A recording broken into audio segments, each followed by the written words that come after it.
지난 4월 미국에서 아카데미 시상식이 있었습니다. 잘 아는 것처럼 윤여정 씨가 영화 미나리로 여우 조연상을 수상하였습니다. 이렇게 큰 영화제에 여우 조연상을 받는 것도 큰 사건이지만 인터뷰에서 인종차별적인 질문을 받았던 그녀가 너무도 당당하고 여유있고 격조 있는 멘트를 알려 아카데미 시상식의 주연이 된 듯했습니다. 그녀는 조연상을 받았지만 주연을 뛰어넘는 존재감으로 화제의 중심이 되었던 기억이 있습니다. 요즘 넷플릭스 드라마 오징어 게임이 한국을 넘어 세계적으로 큰 화제입니다. 명품 주연 이정재 씨와 여러 조연들이 드라마의 완성도를 높였습니다. 그런데 거의 처음으로 조연 혹은 그 이하의 역할을 맡은 주연급 배우가 있었는데 눈에 들어왔습니다. 바로 공유입니다.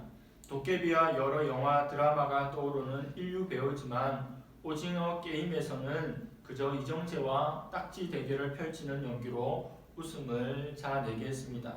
절제된 연기력에 감탄이 절로 나왔습니다. 영화나 드라마 속에서는 주인공을 돋보이게 하는 많은 역할들이 존재합니다. 그들은 조연부터 단역 배우까지의 역할을 소화합니다. 사람들은 영화나 드라마를 보면서 가장 비중이 큰 주인공의 역할이 가장 힘들고 어려울 것이라고 생각합니다. 그런데 어떤 때는 주연보다도 조연의 연기가 훨씬 까다롭고 어려운 경우도 있습니다. 왜냐하면 주연과는 달리 조연은 자신을 다 드러내어서는 안 되고 절제하여 오직 주인공이, 오직 이 작품이 돋보이게 해야 하기 때문에 그렇습니다.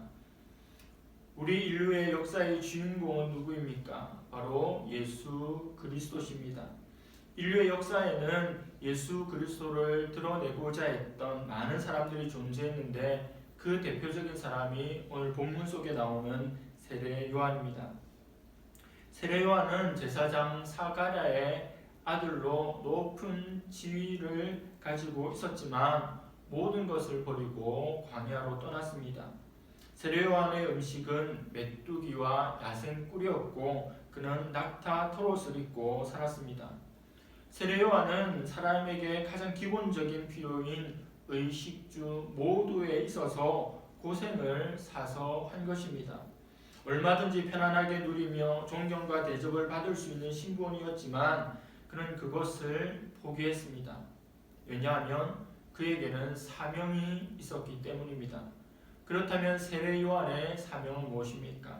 오늘 첫 번째로 살펴볼 것은 세례 요한은 예수님의 길을 예비한 광야의 소리였다는 점입니다. 오늘날 우리가 사용하고 있는 BC, AD는 예수님이 이 세상 가운데 오신 때를 기준으로 하여 사용하는 표현입니다. 인간의 일생은 역사의 주인공이신 예수 그리스도를 충만하게 드러내는 조연의 삶이 될 때 가장 아름답습니다. 세례 요한이 자기 고백하는 것을 들어보십시오.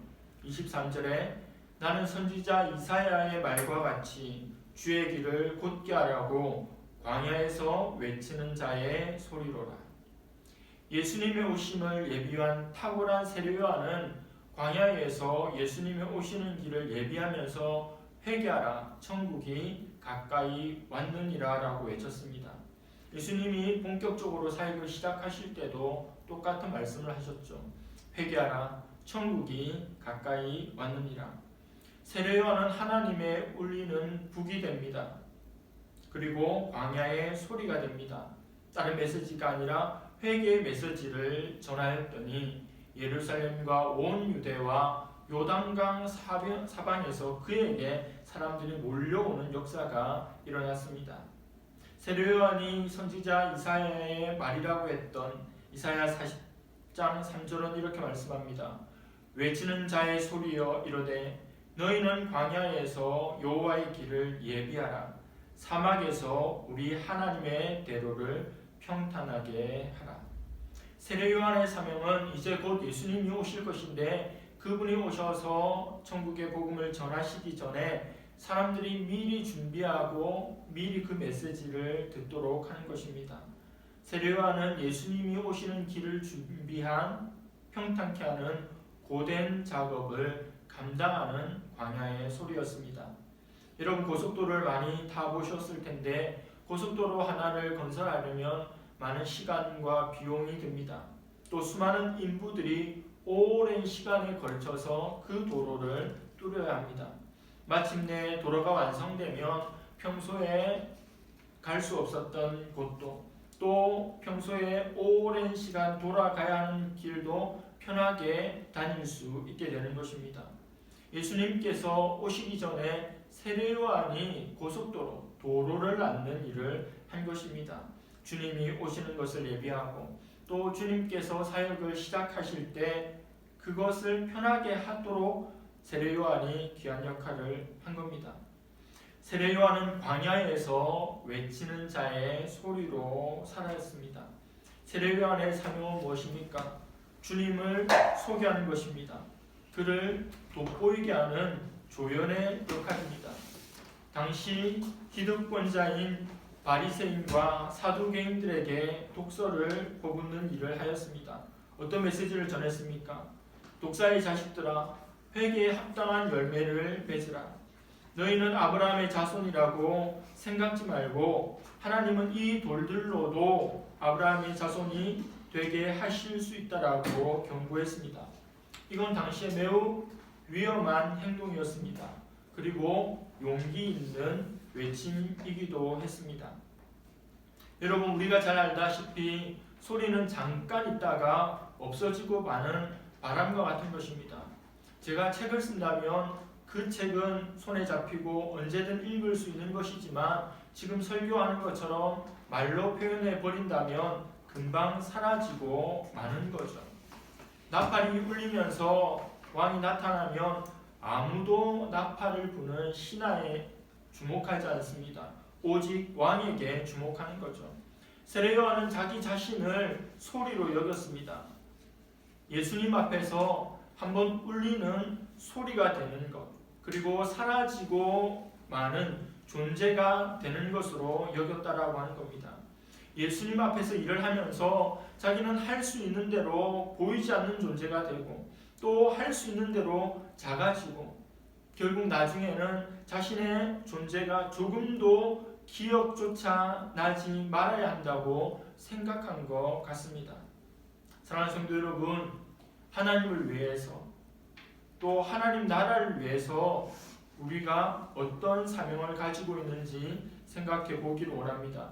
예수 믿고 그저 이 땅에서 복받고 잘 먹고 잘 살면 그것으로 끝인지 자기 자신을 한번 돌아보았으면 좋겠습니다.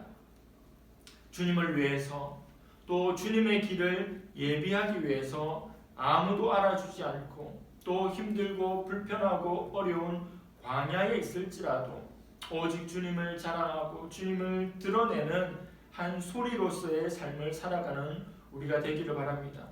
저는 지금 우수한 아파트가 있는 이곳에 개척을 하였습니다. 이곳에 구원받기로 예비된 한 영혼들이 있을 것이고 다시 신앙생활을 해야 되는 이들도 있을 것입니다. 육적으로 보면 우수한 아파트 단지이고 수많은 사람들이 있지만 영적으로는 바로 이곳이 광야입니다. 이곳에서 복음의 소리를 내는 우리가 될 수 있기를 바랍니다. 오직 예수님만 드러내고 오직 예수님만 증거하는 우리가 될 수 있기를 바랍니다.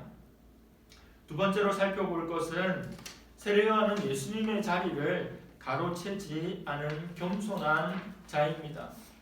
당연히 사람들은 세례요한을 주목했습니다. 광야에서 외쳤는데 수많은 사람들이 광야로 몰려든 것입니다. 사막에는 사람이 없죠. 그곳에서 회개의 세례를 맺혔는데도 예루살렘과 유대와 온 요단강 근처에서 세례요한에게 몰려왔다는 것입니다. 복받는 길을 말하는 것이 아닙니다. 잘되는 것을 말하는 것이 아닙니다. 회개하라는 메시지를 전했습니다. 그럼에도 불구하고 그의 인기와 명성은 점점 퍼져갔습니다. 세례요한은 그 지역에서 모르는 사람이 없을 정도의 슈퍼스타가 되었습니다.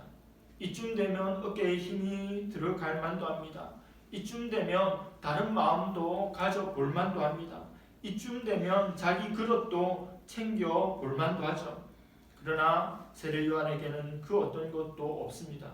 교만하지 않습니다. 자기를 높이지 않습니다. 자기가 누구인지 한시도 있지 않습니다. 오직 예수님만 생각하고 오직 예수님만 주목하고 오직 예수님만 흥하게 되기를 원했던 것이 세례 요한입니다. 다른 복음서를 통해서 알다시피 세례 요한은 어머니 뱃속에서부터 마리아 뱃속에 있는 예수님을 알아보고 그 뱃속에서부터 뛰었던 존재입니다. 태중에서부터 무덤에 갈 때까지 요람에서 무덤보다 훨씬 더 넓은 개념이죠. 뱃속에서부터 무덤에 갈 때까지 자기가 어떤 존재인지 한순간도 잊지 않았습니다. 이렇게 세례 요한이 슈퍼스타가 되자 많은 이들이 몰려가자 유대 종교 지도자들은 두려움에 떨었습니다. 요한이 누구인지 그의 정체를 알고자 사람들을 보내어서 질문합니다. 내가 누구냐? 도대체 내가 누구기에 이런 메시지를 전하고 세례를 베푸느냐? 사람들은 세례 요한이 그리스도가 아닐까라고 생각했습니다. 그래서 세례 요한이 대답하죠. 나는 그리스도가 아닙니다. 그러자 두 번째로 질문합니다. 혹시 엘리야입니까? 뜬금없이 엘리야라고 하는 이유는 뭡니까? 말라기 4장 5절과 6절 말씀이 그 근거입니다. 구약 성경의 맨 마지막 책인 말라기에 세례 요한이 아닌 선지자 엘리야에 대한 메시지를 줍니다. 보라, 여호와의 크고 두려운 날이 이르기 전에 내가 선지자 엘리야를 너희에게 보내리니. 구약 성경이 닫히는 그 순간에 엘리야를 보내주겠다라고 선지자가 예언하였습니다. 그래서 유대인들은 엘리야가 올 것을 생각하고 있었습니다. 죽음을 경험하지 않았고 승천한 엘리야가 다시 올 것을 말라기 이 말씀을 근거로 하여 믿고 있었습니다. 근데 어느 날 세례 요한이 등장하여 사역을 하는 겁니다. 털옷을 입고 메뚜기와 벌꿀, 야생의 음식들을 먹으며 사람들에게 회개의 세례를 선포하니 혹시 엘리야가 아닌가? 엘리야가 온 것이 아닌가 생각했다는 거죠. 그러나 세례 요한은 한 번 더 이야기합니다. 나는 엘리야가 아닙니다. 그러나 예수님은 세례 요한을 엘리야로 표현하신 적이 있습니다. 누가복음 1장 17절에 그가 또 엘리야의 심령과 능력으로 주 앞에 먼저 와서 아버지의 마음을 자식에게 거스르는 자를 의인의 슬기로에 돌아오게 하고 주를 위하여 세운 백성을 준비하리라. 세례 요한의 말은 내가 구약에 승천하였던 엘리야, 그 엘리야가 다시 온 게 나 자신이 아니라는 말입니다. 예수님께서 세례 요한을 향해서 엘리야라고 말하고 있는 것은 엘리야가 그 옛날 감당했던 사역을 세례 요한이 감당하고 있음을 말하고 있다는 거죠. 예수님도 아닙니다. 엘리야도 아닙니다. 또 질문합니다. 그 선지자냐? 그 선지자는 모세가 예언한 메시아를 말하는 거죠. 다시 한번 세례 요한에게 예수 그리스도 그 선지자냐고 질문합니다. 그러자 또 아니라고 이야기하죠. 세 번에 걸쳐서 나는 아닙니다. 나는 아닙니다. 나는 아닙니다라고 이야기하죠. 그리고 나는 광야에서 외치는 자의 소리다 이렇게 말합니다. 주님의 길을 예비하라고 하나님께서 내게 사명을 주셨다라고 하는 걸 밝히는 거죠. 어제 어떤 목사를 만났습니다. 개척교회를 하는 목사입니다. 헌금 봉투 또 헌금 봉투에 이름을 적는 것에 대한 이야기를 하였습니다. 어떤 교회라도 헌금함을 돌리면 헌금이 많이 들어오고 입구에 놔두면 줄어든다는 겁니다. 그리고 헌금 봉투에 이름을 쓰고 주보에 나오면 더 많이 헌금하고 이름을 쓰지 못하게 하고 주보에 내지 않으면 더 적게 한다는 거죠. 제가 이야기했습니다. 사람은 자기 자신을 드러내고자 하는 욕망이 있기 때문인데 그 작은 차이가 이 욕망으로 인한 것이라고 말했습니다. 사람은 누구나 자기 자신을 드러내고 싶은 욕망이 있습니다. 본성이 있습니다. 높임 받기를 원하고 누군가가 알아주기를 원하고 인정받기를 원하는 마음이 누구에게나 있습니다. 머리를 한다든지 옷을 산다든지 무언가 변화를 줬을 때 다른 이가 그것을 알아주면 그렇게 좋은 거죠. 자기 자신을 드러내고자 하는 욕망, 숨길 수 없는 인간의 욕망입니다. 그러나 세례 요한은 이 욕망을 이겨냅니다. 아예 이 욕망이 없었던 것처럼 말하고 사역합니다. 예수님을 빼고 자기 자신을 설명하지 않는 거죠. 나는 물로 세례를 준다. 그러나 예수님은 성령으로 세례를 줄 것이다. 나는 그분의 신발끈도 풀 수 없는 존재라고 자기 자신을 한없이 낮추는 모습을 보여줍니다. 그리고 예수님이 지나가실 때 보라 세상 죄를 지고 가는 하나님의 어린 양이라고 예수님에 대해서 정확하게 메시지를 하는 것을 보게 됩니다. 세례 요한 털끝만치도 자기 영광을 취하지 않고 모든 영광은 오직 주님 앞에 올려드립니다. 우리는 어떻습니까? 저 자신만 봐도 그렇습니다. 연약하고 악하여 입으로는 쉽게 주님의 영광을 위하여 이야기합니다. 그러나 어느 순간 주님의 영광은 줄어들고 그 주님을 등에 지고 내 영광이 드러나기를 바라는 마음이 있습니다. 저와 같은 많은 목사들이 종으로 시작했다가 선하게 시작했다가 별로 마치는 경우들을 많이 보았습니다. 영어로도 똑같이 서번트 S고 스타 S죠. 종으로 시작하여 스타로 마치는 많은 이들을 보게 됩니다. 처음부터 그걸 꿈꾸고 처음부터 바라지 않았을지 모릅니다. 그러나 사람들이 몰려들고 열광하고 부흥하게 될 때 뭔가 내가 특별하고 대단하여서 그렇게 되었다라고 생각하는 경우들이 종종 있는 것 같습니다. 주님의 몸된 교회를 내 교회로 생각하고 또 이것을 나의 아들에게 물려주고 그 기득권을 가져야겠다는 생각도 바로 종으로 시작했다가 별로 끝나는 마음으로 인한 것입니다. 사랑하는 성도 여러분, 세례 요한에게 배울 수 있기를 원합니다. 세례 요한처럼 할 수 있기를 원합니다. 입으로만 말로만이 아니라 전 세계적으로 삶의 한순간만이 아니라 전 세계적으로 그리고 어떤 상황 환경에도 변함없는 전 인격적으로 주님만을 높이고 주님께만 영광 올려드릴 수 있기를 간절히 바랍니다. 마지막 세 번째입니다. 세례 요한은 이런 삶을 살았던 세례 요한은 예수님으로부터 탁월한 칭찬을 듣게 됩니다. 이런 세례 요한을 향한 주님의 평가가 무엇인 줄 아십니까? 마태복음 11장 11절입니다. 외우기도 쉽죠. 입이 4개나 있습니다. 내가 진실로 너희에게 말하노니 여자가 낳은 자 중에 세례 요한보다 큰 이가 일어남이 없도다. 그러나 천국에서는 극히 작은 자라도 그보다 크니라. 여자가 낳은 자 중에 세례 요한보다 큰 사람 없답니다. 아버지에게서 태어난 분 계십니까? 없죠. 이 세상의 모든 사람은 어머니로부터 태어납니다. 어머니로부터 태어나는 모든 사람 중에 가장 위대한 존재, 가장 높은 존재는 세례 요한이라는 거죠. 이것은 우리 인간이 들을 수 있는 최상급, 특급 칭찬입니다. 우리 인간들은 칭찬받고 싶어 하죠. 어렸을 때는 학교 선생님으로부터 칭찬받고자 합니다. 나중에 연애할 때는 여자친구, 남자친구로부터 또 결혼하고는 아내, 남편으로부터 칭찬받고 싶어 합니다. 직장 생활을 할 때도 상관에게 칭찬받고 싶어 하고 사회생활을 할 때도 가장 높은 곳에 있는 이에게 칭찬을 받고자 합니다. 이 세상의 모든 칭찬 중에 가장 높은 칭찬, 큰 칭찬은 무엇입니까? 바로 주님께서 칭찬하는 겁니다. 사람의 칭찬은 틀릴 수 있죠. 몇 달 전만 해도 어떤 정치인에 대해서 칭찬하고 높였는데 알고 보니 파렴치 안으로 드러나는 경우도 있지 않습니까? 어떤 사람이 대단하다고 많이 높이고 칭찬하고 따랐는데 얼마 있다 보니까 그 사람이 사기꾼이라고 하는 것이 밝혀지는 경우도 있죠. 하나님의 칭찬, 주님께서 하시는 칭찬만이 정확한 칭찬이고 그것이 가장 고귀한 칭찬입니다.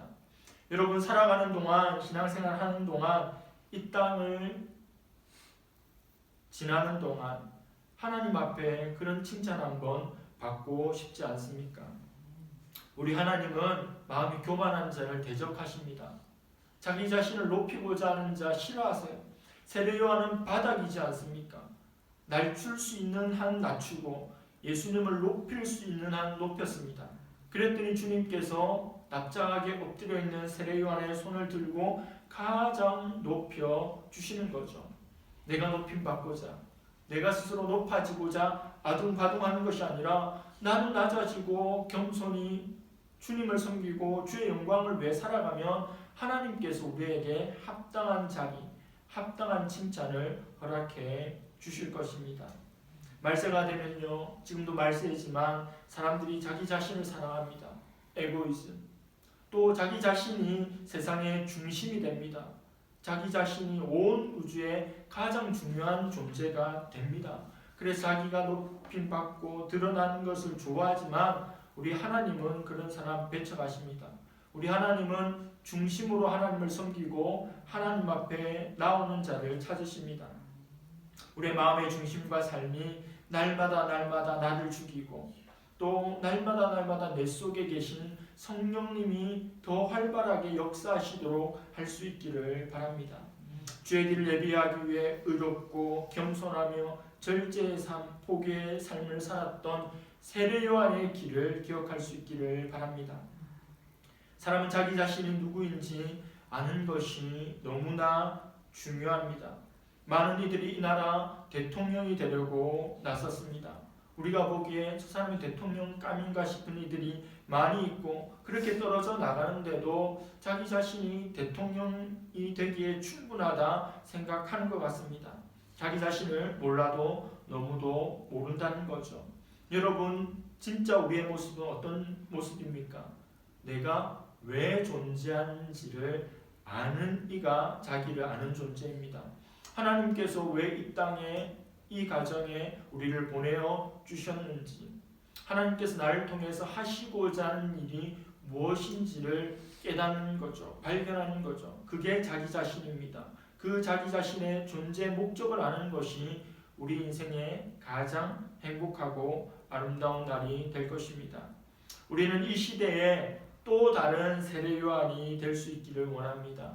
우리 각자의 삶 가운데 다시 오실 주님을 잘 준비할 수 있기를 바랍니다. 제가 학생인데요, 제가 주부인데요, 어떤 일을 할 수 있을까요? 어떤 게 주의 일입니까? 성경에 나오는 주의 일은 주님을 잘 믿는 것이 주의 일입니다. 내가 선 그곳에서 here and now, 지금 이곳에서 내가 주님을 잘 믿으면 그것이 이 세상을 향한 대로가 될 것입니다. 그것이 주님의 오시는 길을 준비하는 것이 될 것입니다. 세례 요한과 같이 자신을 낮추고 하나님의 뜻을 이 땅 가운데 온전히 이루어 드림으로 주님으로부터 세례 요한만큼은 아니지만 착하고 충성된 종이라 칭찬받는 그런 저와 여러분들 될 수 있기를 간절히 바랍니다. 들었던 메시지 생각하면서 한번 기도하는 시간, 자기 자신에게 적용하는 시간 갖도록 하겠습니다.